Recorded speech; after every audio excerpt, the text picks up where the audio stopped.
Hello बच्चों, राम राम जोहार। बच्चों, एक शानदार सा सवाल है। आइए इस सवाल को अपन लोग करते हैं और समझते हैं इस सवाल को। ओके बच्चों, तो सवाल में सबसे पहले क्या बोला गया है, देखिए।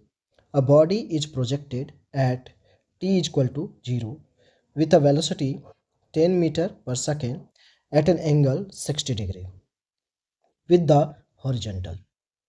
The radius of curvature of its trajectory at t equal to 1 second is r. The neglecting air resistance and taking acceleration due to gravity g is equal to 10 meter per second square, the value of r is। ये सवाल बहुत अच्छा है बच्चों, थोड़ा सा ध्यान से समझना है। तो ये सवाल को समझने से पहले थोड़ी सी एक कॉन्सेप्ट पे बात करूँगा, जिससे आपको हर एक वो चीज़ें क्लियर होंगी जो मैं आपको समझाने की कोशिश आगे में करने वाला हूँ।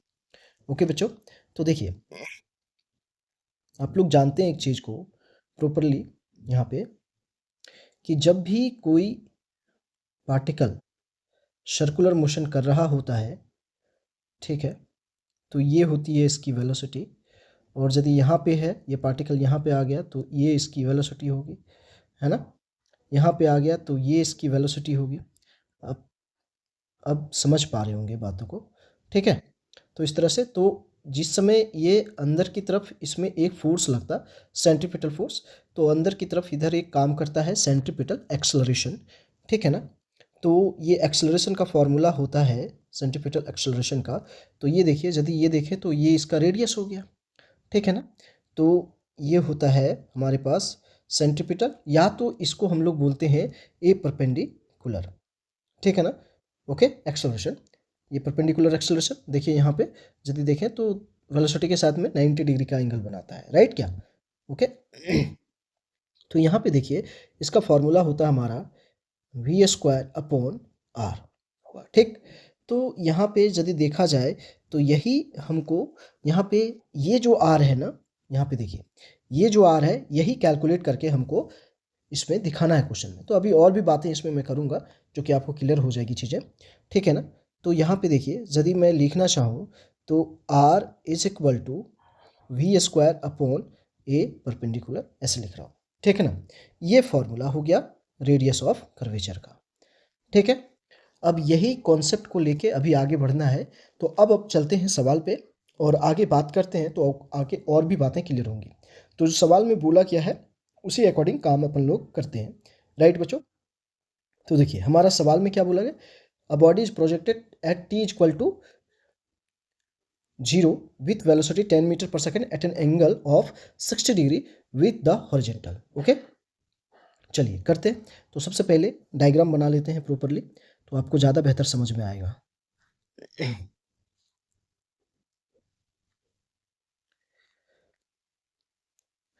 देखिए, जब प्रोजेक्ट किया जाएगा तो ये जाके कुछ इस प्रकार से गिरेगा, ठीक है। और यहाँ पे ये जो वेलोसिटी हमारा है, यू दे रखा है 10 मीटर पर सेकेंड, राइट।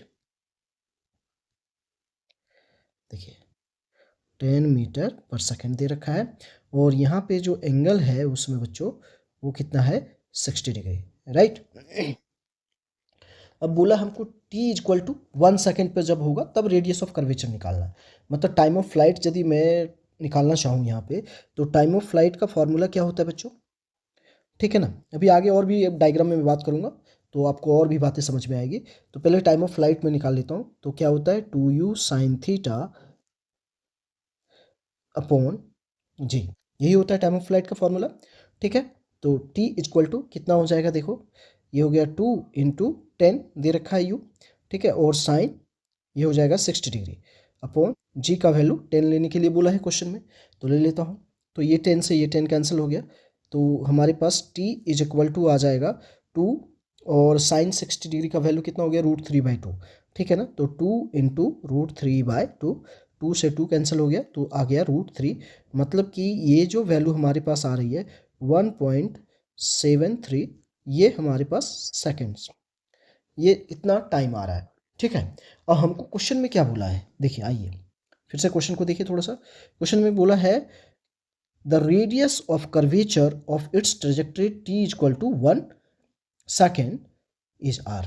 ओके, तो देखिए हमारे पास टोटल टाइम ऑफ फ्लाइट कितना आ गया, मतलब टाइम ऑफ फ्लाइट टोटल वही होता है, ठीक है। तो टोटल टाइम ऑफ फ्लाइट मतलब टाइम ऑफ फ्लाइट हमारे पास कितना आ गया, 1.73 सेकेंड्स, ठीक है ना। अब इसी चीज़ में देखिए, यदि यहाँ तक इसको पहुँचने में पूरा टाइम लग रहा है t=1.3 सेकेंड्स, तो अब यहाँ पे बोला क्या है हमको 1 सेकेंड पे, तो 1 सेकेंड यहाँ देखिए 1.73 यहाँ पे हो रहा है, तो कुछ इधर मान लीजिए यहाँ पे मान के चलिए, चाहे यहाँ पे मान के चलिए t=1 सेकेंड होगा उस समय, राइट। कोई भी एक पॉइंट मैं कंसिडर करता हूँ तो ज़्यादा बेहतर आपको क्लियर होगी चीज़ें।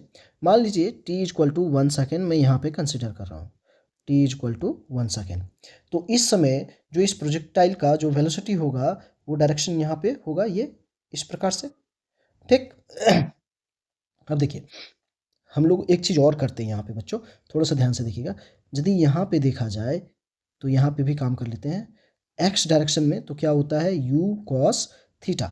तो यहाँ पे यदि देखा जाए तो u की जगह पर कितना है 10 cos 60 डिग्री, ठीक है। तो यहाँ पे होगा 10 और cos 60 डिग्री की वैल्यू 1/2, तो कितना आ गया 5, मतलब 5 मीटर पर सेकेंड। ये आ गया हमारे पास एक्स डायरेक्शन में वेलोसिटी। अब वाई डायरेक्शन में वेलोसिटी निकाल लीजिए, तो u y is equal to u sine theta, ठीक है। तो हो जाएगा 10 और साइन 60 डिग्री, मतलब 10 और ये हो जाएगा √3/2, तो यहाँ पे कितना आ गया बच्चों 5, तो 5√3 मीटर पर सेकेंड, ये वाई डायरेक्शन में हमारी वेलोसिटी आ गई। अब हम लोग एक चीज़ को और भी जानते हैं कि यदि मैं बात करूँ तो जैसे हमारा यू एक्स कितना आया है 5 मीटर पर सेकेंड, यू वाई कितना आया 5√3 मीटर पर सेकेंड, राइट। अब ध्यान से देखिएगा, तो एक्स डायरेक्शन में यदि मैं एक्सेलरेशन की बात करूं तो क्या होता है 0, और वाई डायरेक्शन में एक्सेलरेशन की बात करूं तो क्या होता है -g, ठीक। ये आप जान रहे हैं, समझ रहे हैं आप सारी बात को, ठीक है ना। ओके, इतनी बात आपको समझ में आ रही, मतलब एक्स डायरेक्शन में कोई भी एक्सेलरेशन नहीं होता, जिसके कारण से यहाँ पे एक्स डायरेक्शन यदि ये इसका इस v का एक्स डायरेक्शन में देखें तो वी एक्स, तो हमारा कितना होगा 5 मीटर पर सेकेंड ही हो जाएगा, ठीक है। और वाई डायरेक्शन में जो हमारी वेलोसिटी होगी मैं यहाँ पे निकाल के दिखाता हूँ, तो क्या हो जाएगा v y is equal to u y, ठीक है। और यहाँ पे क्या हो जाएगा -g इंटू टी, और कितना टाइम पे बोला है 1 सेकेंड पे बोला है, तो v y is equal to u y कितना आया 5√3 आया है, और -10, और टाइम कितना हो गया 1 सेकेंड पे बोला हुआ है, ठीक है। तो वी वाई अपन का आ गया 5√3 -10, ओके। अब ये ध्यान दीजिएगा जो वी वाई है अपन का, इसकी डायरेक्शन किधर है डाउनवर्ड है, तो यहाँ पे एक चीज़ को थोड़ा सा मैं इसको चाहे तो आप वी वाई का यदि मोड लगा के यहाँ पे लिखना चाहें तो आप इसको ऐसे भी लिख सकते हैं 10 -5√3, ठीक है, ओके। आप समझ पा रहे होंगे मीटर पर सेकंड, ये इसलिए ऐसा मैंने करा है क्योंकि अभी आगे चल के हमको थोड़ा सा इस तरह से यूज करने में आसानी हो जाएगी, ठीक है। या तो फिर आप ये समझ सकते हैं कि वी वाई जो हमारा है वो डाउनवर्ड डायरेक्शन में, तो नेगेटिव साइन यहाँ पे लेंगे तो 5√3 -10, और यहाँ पे माइनस हो जाएगा तो ये 10 इधर आ जाएगा, 10 -5√3 हो जाएगा, ठीक है। तो आप जिस तरह से भी इसको समझना चाहें तो ये रख लीजिए अभी, क्योंकि हमको इसी चीज़ को आगे चल के यूज करना है, ठीक है, ओके। बच्चों यहाँ तक क्लियर हो गई सारी की सारी बातें। अब यहाँ पे थोड़ा सा ध्यान आपको ये देना है, ये सारी बातें यहाँ तक क्लियर हो गई, वी वाई निकाल लिया अपन ने, वी एक्स निकाल लिया। अब चाहें तो हम यहाँ पे एक चीज़ और कर सकते हैं, देखिए हम लोग यहाँ पे क्या कर सकते हैं बच्चों, थोड़ा सा ध्यान दीजिएगा तो आपको क्लियर होगी चीज़ें, ठीक है। यदि मैं वी निकालना चाहूँ तो क्या हो जाएगा √(v(x)² प्लस vy², ठीक है। तो यहाँ पे वी वाई निकाल, सॉरी वी वाई नहीं, सॉरी यहाँ पे देखिए थोड़ी सी वी निकालना चाहे तो, है ना, वी वाई में लिख दिया इसको, वी निकालना चाहे तो v इज इक्वल टू यहाँ पे क्या हो जाएगा देखिए, वी एक्स कितना आ रखा है 5 का स्क्वायर हो जाएगा, प्लस यहाँ पे कितना हो जाएगा देखिए यहाँ पे यदि देखा जाए तो ये हो जाएगा हमारे पास में कितना कितना आ रखा है 5√3 -10 का स्क्वायर, ठीक है, ओके। अब यहाँ से कैलकुलेट कर लेते हैं इस चीज़ को, ठीक है ना। अच्छा, तो ये जैसा मैंने लिखा है मोड के अंदर वही वाला लिख देता हूँ, ज़्यादा बढ़िया होगा, ठीक है ना। तो यहाँ पे लिख लेता हूँ मैं 10 माइनस 5√3 का होल स्क्वायर हो जाएगा। ठीक है, अब सॉल्व करिए इसको। तो देखिए यहाँ पे हो गया ये 25 प्लस यहाँ पे हो जाएगा 100 और ये हो जाएगा प्लस यहाँ पे 25 इंटू 2 25 है ना, 5 का स्क्वायर 25 हो जाएगा। ठीक है, और ये हो जाएगा, देखिए मैं इधर से सॉल्व कर देता हूँ 25 और स्क्वायर कर लेता हूँ पहले, ठीक है ना, तो ज़्यादा बढ़िया होगा। ठीक है, तो देखिए ये हो जाएगा 25 इंटू 3 कितना हो जाएगा, तो हो जाएगा 75। ठीक है, 75 और यहाँ पे हो जाएगा माइनस हो जाएगा 2 इंटू 10 इंटू 5√3, तो इसको कितना हो गया 50, 2 इंटू 10 और यहाँ पे हो गया √3। ओके, राइट, क्या यही चीज़ हो जाएगा। ठीक है, 2 इंटू 5, 2 इंटू 10 इंटू 5 है ना, यहाँ पे थोड़ी सी, यहाँ पे देख लीजिए थोड़ी सी चीज़ों को, 2 ये भी होता है ना, तो वही चीज़ को कर रहा हूँ मैं। तो हो जाएगा 2 इंटू 10 इंटू 5√3, राइट, ये हो जाएगा। तो इसको सॉल्व करिए अब यहाँ पे, तो क्या हो जाएगा देखिए, ये हो जाएगा 25 प्लस 100 प्लस 75 माइनस कितना हो गया 2 इंटू 10 20 चाहे 50 इंटू 2 100√3। अच्छा, √3 का वैल्यू जो हमारा होता है बच्चों, थोड़ा सा यहाँ पे देखिएगा, √3 का जो हमारा वैल्यू होता है वो होता है 1.73। तो मैं यहाँ पे थोड़ा सा वैल्यू को 1.75 लेके करता हूँ यहाँ पे, ताकि जो चीज़ें हों थोड़ी सी आसान हो जाए कैलकुलेशन यहाँ पे। ठीक है ना, ओके, तो रूट वगैरह निकालने में थोड़ी सी आसान हो जाएगी हमारे पास। तो यहाँ पे देखिए v इजक्वल टू, मैं यहाँ पे कर रहा हूँ 25 प्लस 100 प्लस 75 माइनस यहाँ पे 100 इंटू 1.75 कर देता हूँ यहाँ पे। ठीक है ना, तो v इजक्वल टू, थोड़ा कैलकुलेशन आसान करने के लिए इस तरह से वैल्यू मैंने लिया है। ठीक है, तो 25 प्लस 100 प्लस 75 और यहाँ पे यदि देखा जाए तो हो जाएगा -175, राइट क्या। ओके, तो देखिए ये हो गया 75 प्लस 25, 100 प्लस 100 200, 200 में 175 चला जाएगा, तो कितना बच जाएगा यहाँ पे 25 बच जाएगा। देखिए थोड़ा कैलकुलेशन आसान हो गया, तो ये आ गया 5। ठीक है ना, v अपन का कितना आ गया 5 मीटर पर सेकेंड।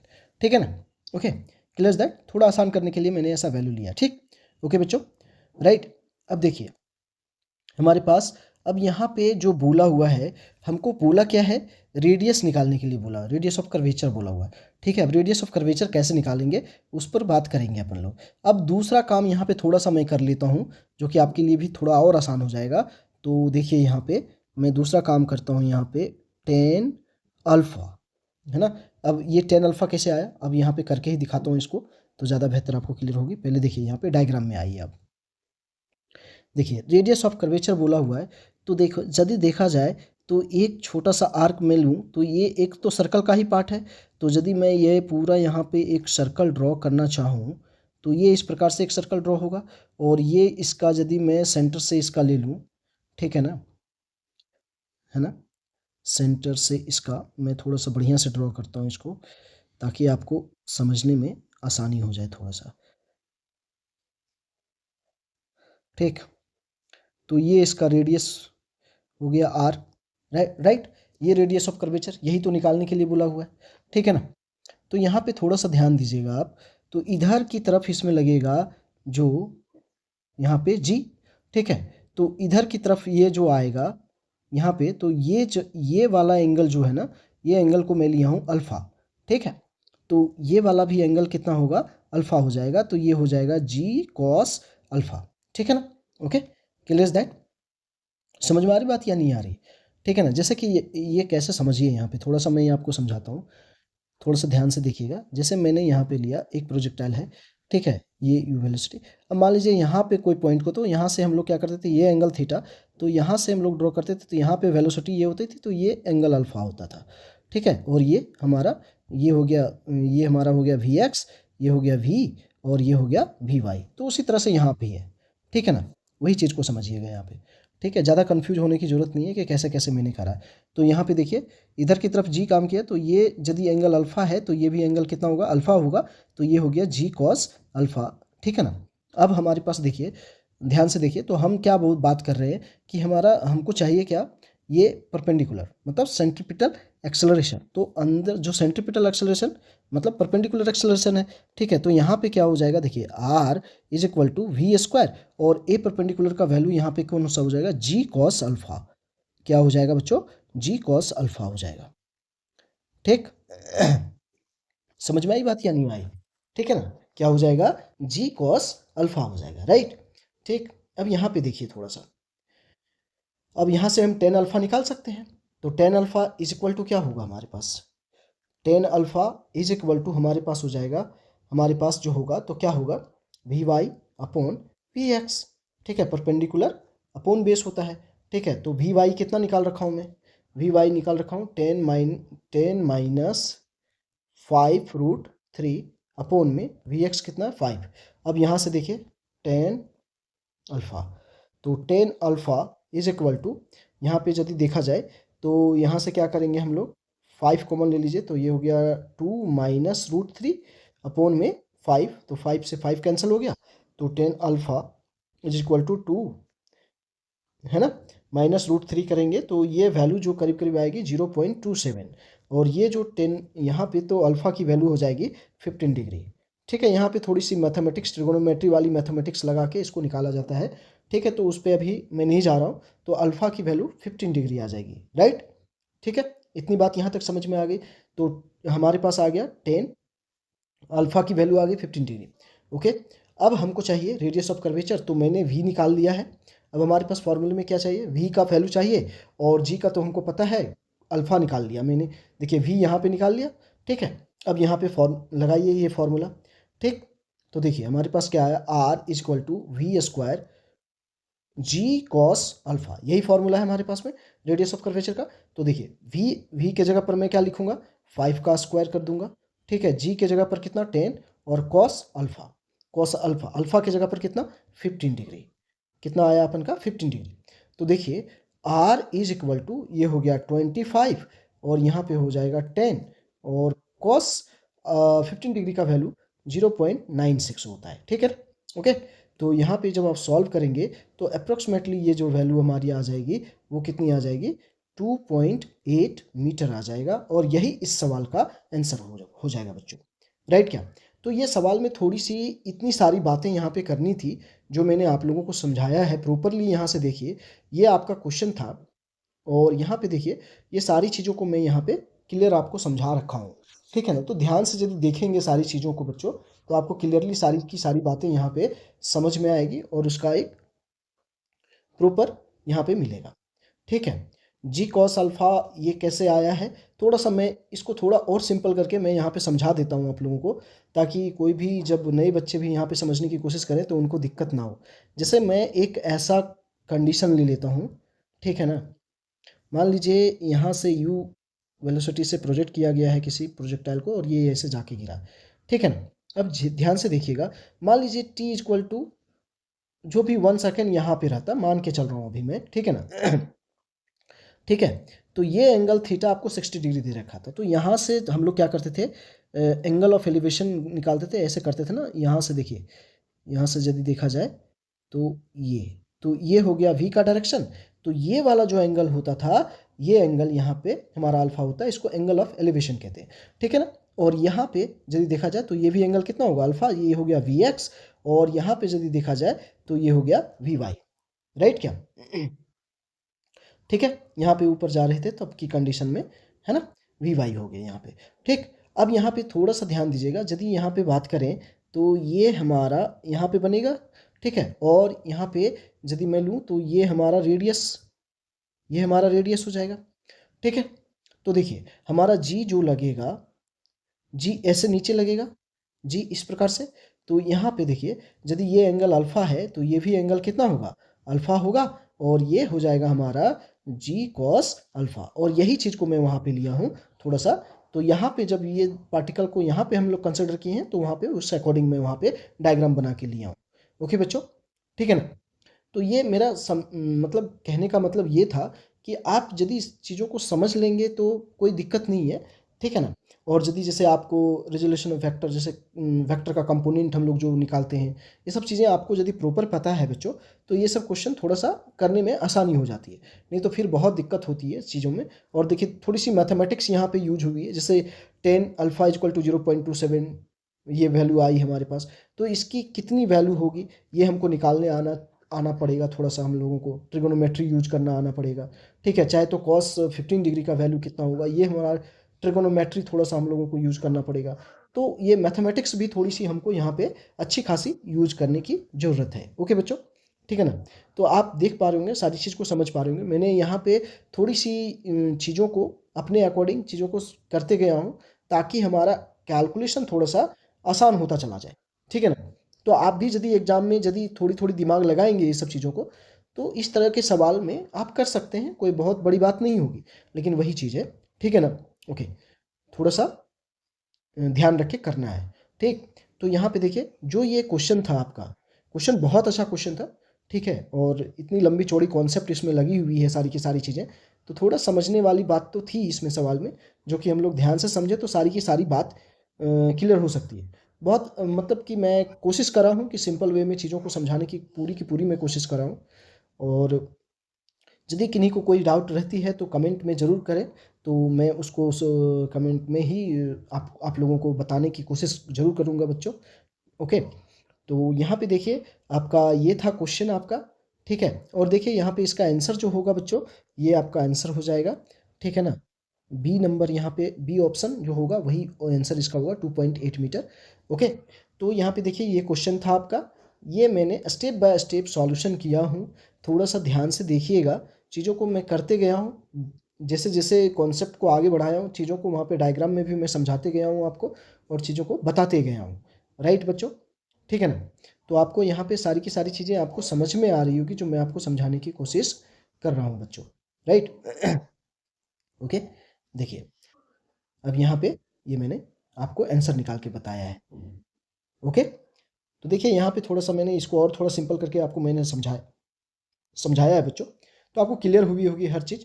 यदि आप लोगों को ये क्वेश्चन समझ में आया होगा बच्चों, बढ़िया लगा होगा, मेरा समझाने का तरीका आप लोगों को बढ़िया लगा होगा, तो ज़रूर बताइएगा। और यदि कोई डाउट आप लोगों को लगे तो ज़रूर वो भी आप लोग ज़रूर बताइएगा, तो मैं उसको सॉल्व करने की ज़रूर कोशिश करूँगा उस डाउट को आप लोगों का।